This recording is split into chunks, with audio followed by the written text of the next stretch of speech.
Saludos a los estudiantes, dirigentes y rectora del plantel del Colegio Politécnico. Nosotros somos el grupo 4, formado por David Vélez, Diego Cepeda, que es el encargado de la grabación, José Luzardo, que es el encargado de la edición, y mi persona, Fernando Zuriel. Nosotros vamos a hacer un experimento identificando las propiedades del agua, enviado a decir por el Mr. Carlos Valles y por la misma Mónica Carvajal.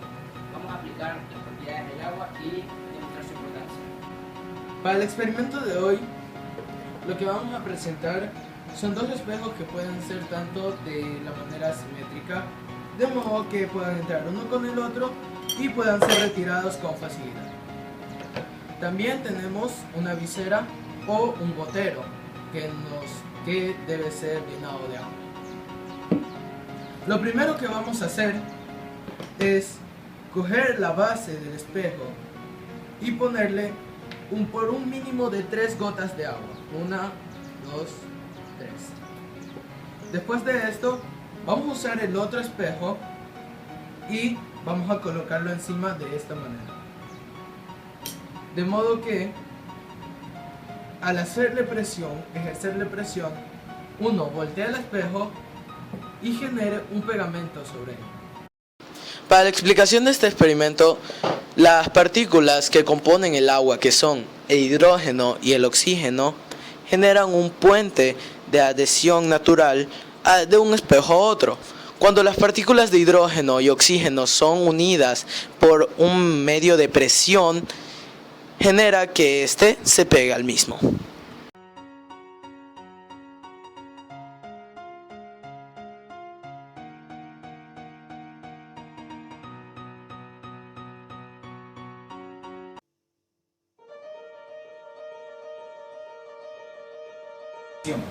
Para este experimento se van a usar diferentes materiales. El uso de 2 monedas de $1, un plato plástico de preferencia llano, una cuchara, un gotero, detergente en polvo y 2 vasos, uno con la letra A y otro con la letra B. Este experimento se va a hacer dividido en 2 tipos. Bueno, vamos a empezar con la primera parte del experimento 2. En este se utiliza el vaso con la etiqueta A. Vamos a aplicar gotas de tal vaso en esta moneda de $1. Vamos a ver cuánto máximo de gotas puede alcanzar la moneda antes de dispersarse. Ahora vamos a aplicar las gotas, a ver cuánto mínimo alcanza antes de rebosarse.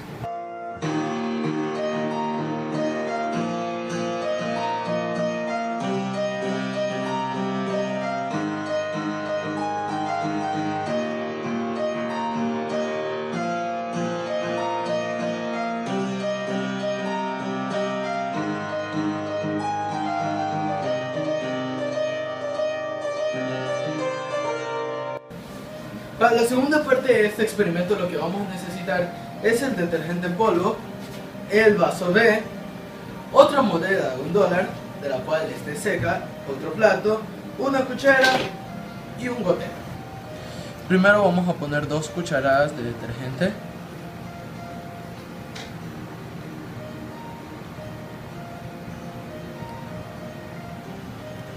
Y vamos a mezclar sin generar espuma.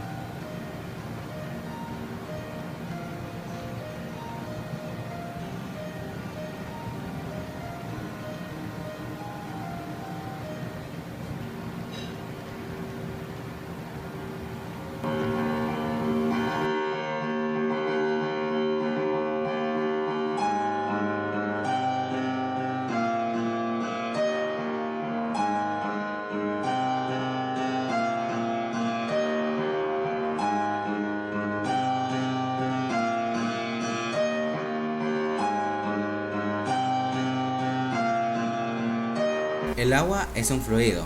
Las moléculas que la forman se atraen mutuamente y tienden a permanecer unidas. La fuerza que mantiene unidas las moléculas del agua de la superficie se llama tensión superficial. La superficie del agua, a medida que se le van agregando gotas, crea una membrana elástica. Si seguimos añadiendo gotas, la membrana seguirá reteniendo el líquido en vez de caer de la moneda, y a medida que sigamos poniendo gotas, llegará a un punto en el cual la membrana ya no soportará más la cantidad del agua que tendrá dentro y al final se terminará por romper, como podemos ver ahora.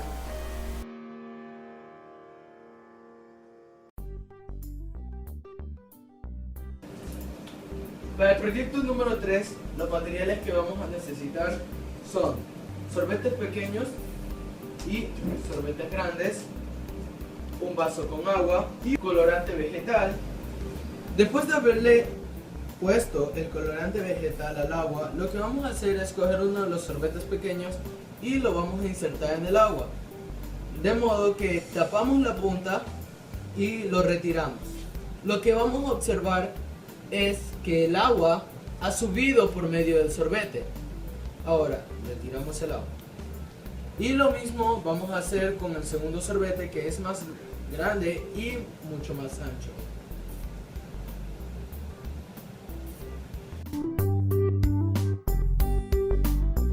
Como pudimos ver anteriormente, el sorbete, el cual era pequeño y más fino, tuvo una mayor ascensión del que era más ancho y largo, y esto se debe a la capilaridad.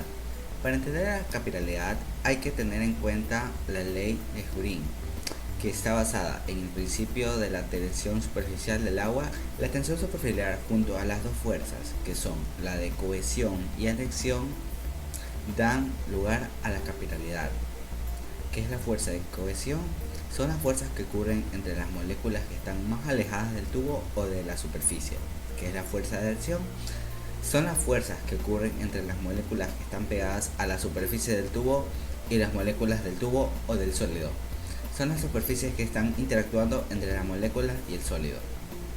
Entonces, ¿por qué sube? Porque la fuerza que predomine es la que determinará que suba dentro del tubo o baje. Si la fuerza de adhesión es mayor a la de cohesión, subirá. Pero si es al revés, la fuerza de cohesión es más que la fuerza de adhesión, el líquido bajará. Entonces, ¿hasta qué punto subirá el líquido? El líquido subirá hasta que exista un equilibrio entre estas dos fuerzas.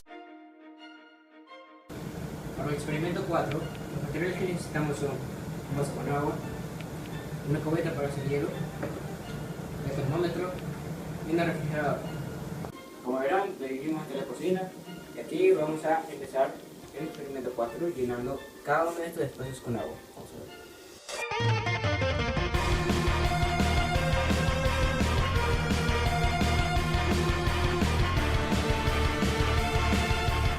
Bueno, finalmente ahí terminamos de llenar todos los espacios con agua.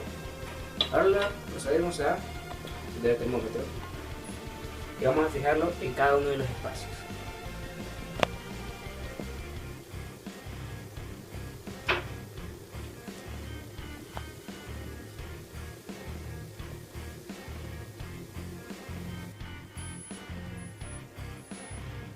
Tras haber analizado todo el termómetro, todos los espacios del agua, pudimos ver que 37 grados es la temperatura en que se encuentra el agua actualmente. Ahora procederemos a colocarlo en la refrigeradora.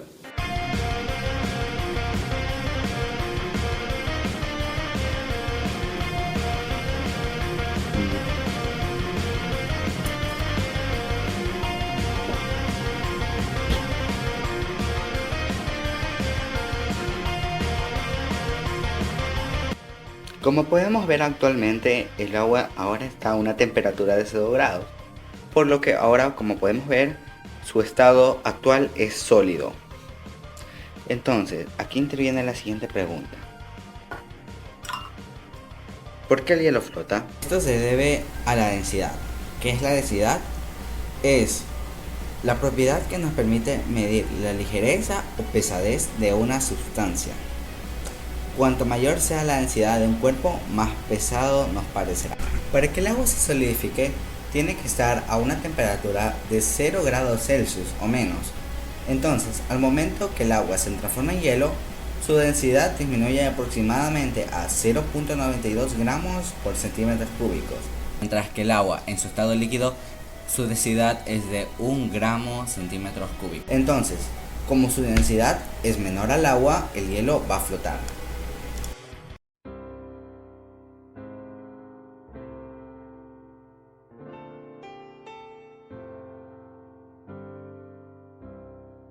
Las sustancias que reaccionan al agua pueden ser hidrofílicas tanto como hidrofóbicas. ¿Qué significa hidrofílicas? Son aquellas que son capaces de mezclarse efectivamente con el agua, tales como el azúcar, sal, cloro, calcio, gelatina, jalea, entre otras. Mientras que la hidrofóbica son aquellas, como su nombre lo indica, que le tienen temor al agua, es decir, repelen al agua ya que no poseen cargas opuestas o polos y la molécula de agua es polar.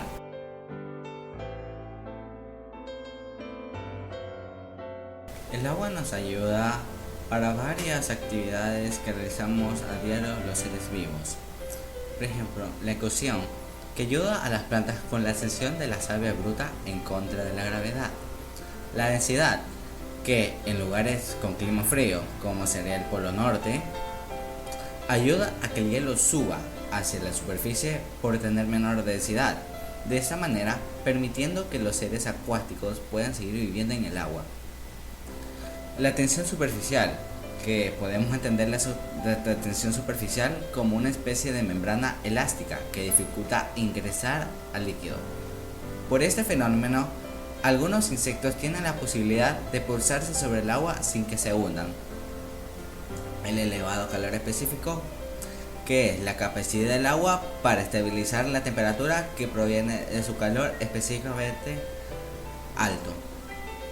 Esto ayuda a que los seres acuáticos que se encuentran en los ríos, océanos, lagos, lagunas, entre otras, mediante el cambio de día a noche, no se vean afectados por el cambio de temperatura, porque el agua se mantendrá a un nivel de temperatura estable.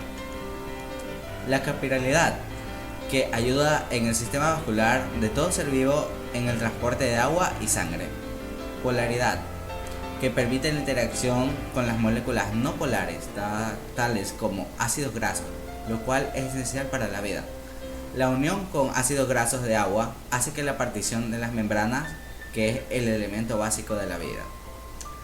Y finalmente la sudoración, que es la liberación de un líquido salado por parte de las glándulas sudoríparas del cuerpo.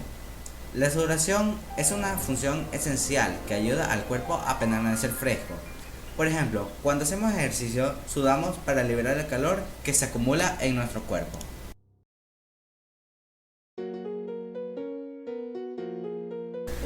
La solubilidad es la cualidad de soluble. Se trata de una medida de la capacidad de unas ciertas sustancias para disolverse en otra. La glucosa, por instante, es soluble en agua y su transporte a través de la membrana apical del intestino, en el plexo coroide, y en las células epiteliales de los túbulos renales, debe hacerse por medio de proteínas transportadoras. El oxígeno disuelto en el agua proviene de la fotosíntesis y de la atmósfera, ya que las aguas naturales, y en particular las superficiales, están constantemente en contacto con el aire atmosférico. En cuanto a su transporte, el sistema cardiovascular transporta el oxígeno de los pulmones a los capilares y el anhídrido carbónico desde estos últimos a los pulmones. Hay aminoácidos más y menos solubles al agua respectivamente, y su transporte es un proceso de gran trascendencia metabólica, ya que regula el flujo de aminoácidos entre la célula y el espacio extracelular.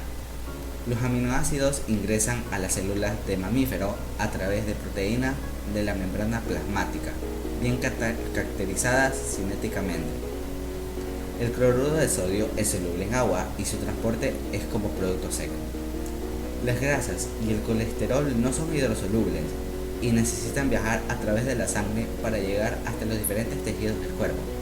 Para dicho objetivo, las grasas utilizan a las lipoproteínas para moverse, las que funcionan a modo de vehículo para transformar los lípidos por la sangre.